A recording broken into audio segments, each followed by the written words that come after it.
not raining today, but it's actually kind of cold. What's going on today? I guess here in the province, they're issuing mandatory masks indoors, and now you can get fines. It says here, province extends emergency, introduces mask enforcement measures. And they're basically saying how this includes things like malls and restaurants and stuff like that, even public workshops. And to my understanding, they could charge you about $200 or so, or a little more. There's still that clause though saying if you can't wear it for whatever reason, like you're exempt, then you don't have to. Although it does say here, for the purpose of this order, a mask or face covering is defined as a medical or non-medical mask that covers the nose and mouth. Face shields are not a substitute for a mask, as there is an opening below the mouth. I wonder if that'll generate actually some controversy and stuff too. Because you could argue the ones that a lot of people wear, actually, they probably don't do much overall unless you use those N95 masks and so forth, which most people don't. So interesting to see how this goes. Makes me wonder if during Black Friday you're gonna see a bunch of people in the malls with masks and stuff, or people are just going to try to skip the malls. And I did read some interesting stuff today. How about this first one? It was actually good. It dealt with someone losing their dog, and I guess, as you could imagine, if an owner's had their pet for a while, they treat it like a member of the family, right? So because they couldn't find it, I guess they posted missing signs, and someone with a drone actually decided, hey, I have a drone, let's go looking for this dog. This one says, man uses drone to rescue dog lost for 10 days in the wood.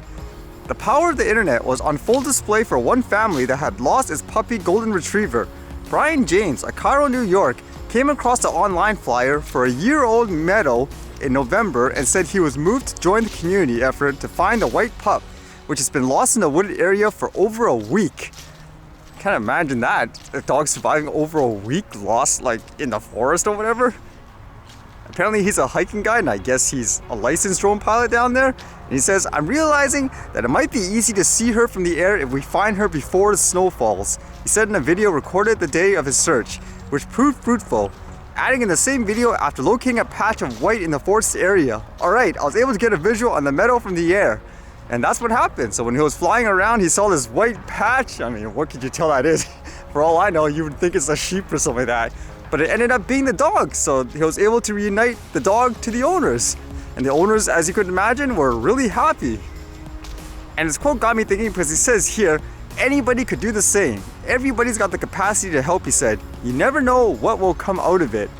That's really true, or at the same time, that just reminds me again, where if you have things like over-the-top regulations, you try to make these things sound so complicated, like they're death machines.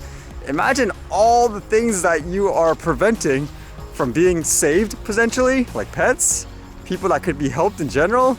I mean, what are the odds? Everyone always fears this thing's gonna hit like an airplane. I don't think most people fly that high and all that. You have to balance it in terms of actually being safe versus just stopping people from using it in a good way. And the other thing I read today, I guess, dealt with a blooper where a lot of people nowadays, they have to do things at home. Even for things like meeting, they use things like Zoom video conferencing. Well, this one was kind of interesting. Imagine not having your mic on mute, so to speak, and people can hear you saying something really, I guess you could say, bad or downgrading about them. Usually before all this virus stuff, actors would go to studios and they would do auditions where someone would actually tape them and then afterwards they're done. Whereas nowadays they do it at home through things like Zoom, for example. Now in doing this, I guess the actor was waiting for his turn to see the director, and the director was making a comment about where the person lived. I guess you could say it came across as it was really cynical, saying, oh, look at how the guy lives, such a small space, like it's really demeaning. So apparently during this audition, he actually taped it, and you can hear the person's comment in the background. I was actually surprised his response, like the actor in general, he didn't seem like too bothered by it overall, but he did post it online for everyone to see, so you can see it here. These poor people live in these tiny apartments. Like I'm looking at his, background, and he's got his TV and. Yeah, mute it. I know it's a shitty apartment. That's why give me this job so I can get a better one. All right. Ready? Oh my god, I'm so sorry. No, it's totally. Listen, I'm living in a 4x4 box. It's fine. Just give me the job and we'll be fine. I'm more. So the director was commenting saying these poor people live in these tiny apartments. Like, I'm looking at this, his background, he's got his TV. So it would actually really come across as really condescending. Kind of like, oh, this guy's so low class. And you can imagine when a lot of people saw this, wow, the outrage and all that. And he did have his side of the story, so basically he was apologizing for it, but he kind of had a different take as to what his comment actually meant. He says here, I was using the word poor in the sense of deserving sympathy as opposed to an economic judgment. My words were being spoken from a genuine place of appreciation for what the actors were having to endure, stuck in confined spaces, finding it within themselves to give it a role-winning performance under these conditions. So would you believe that, just based on the comments that you can hear with the raw video?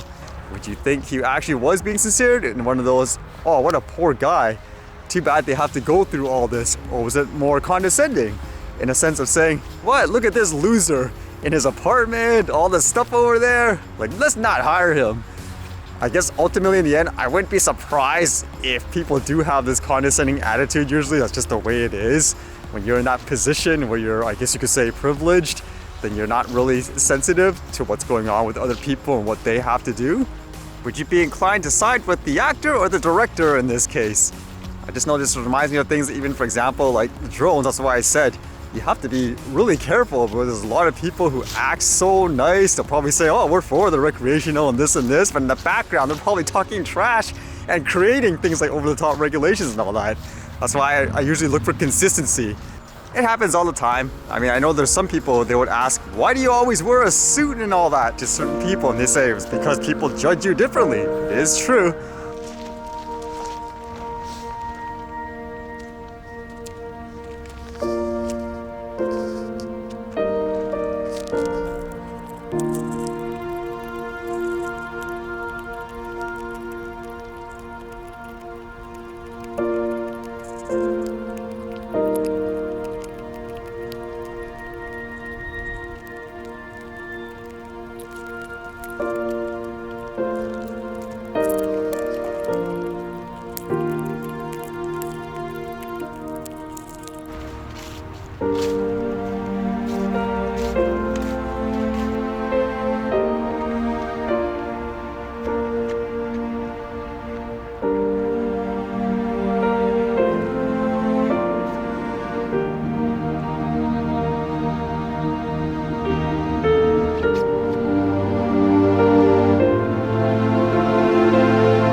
All right, see you guys later.